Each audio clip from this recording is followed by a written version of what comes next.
मंगरू भाई के घर कहाँ बा? ए जा चलो ना बता देते दादा सबेरे से बोले तुमने घर खला घरे ना मिले चला चलो चलो हिजा ज्यादा दूरी नहीं के नीचे बा? हां हिजा आगल बा आओ मैं देखो बैठो चलो ओ मुझे सकल लचा गेलो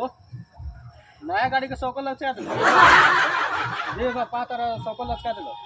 चलो ना हिजा दे दई बा हां हिजा बा चलो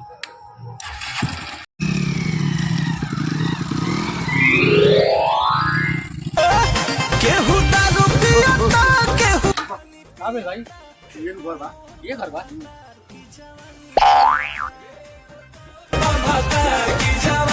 ओ भाई ओ हां भाई एने वा मंगरू भाई के घर के जगह हम अपन ठेका पर पुगेल बानी तो अपन जा आगे जा देखा पा हां ठेका पर आगेल बानी की हो रे हमको लोग ऐसा नौकर लेके आओ